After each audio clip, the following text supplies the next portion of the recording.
Hey guys, Jess here with Groundwork South as part of the Colne Valley Regional Park. I'm here today to talk about a non-native invasive species that is affecting our local aquatic ecosystems. Here today, part of the River Colne, and we're going to be talking about floating pennywort. As you can see, this large green vegetative mat is the floating pennywort, and as the name implies, it floats along the surface of the water.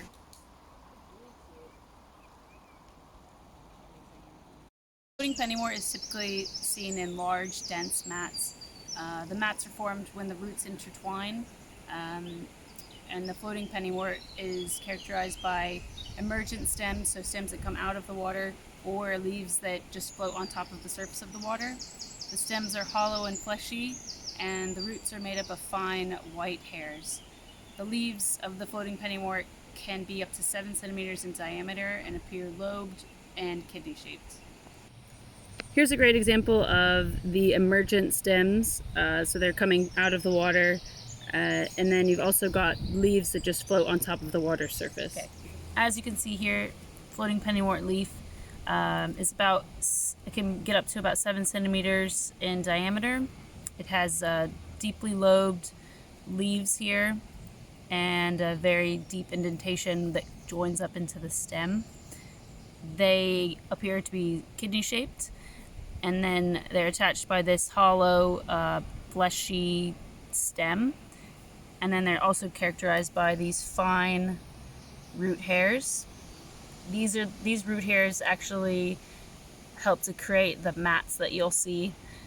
They intertwine, creating a really dense population of the floating pennywort.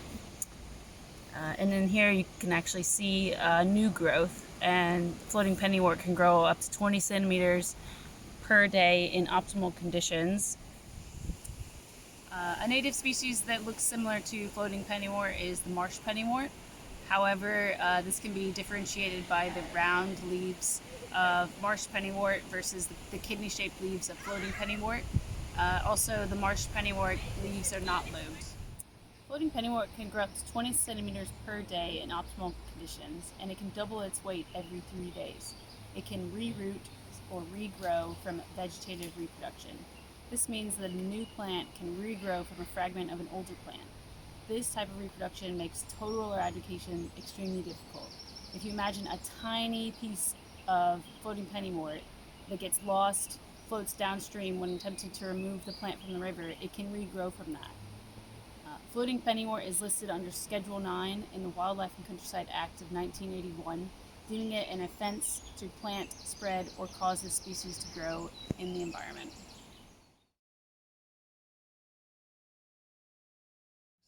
If you'd like to help in the fight against floating pennywort, you can help by reporting your sightings or joining a local group on a practical day to clear stretches of river near you. Go to our website to find out more information, www.colnevalleypark.org.uk.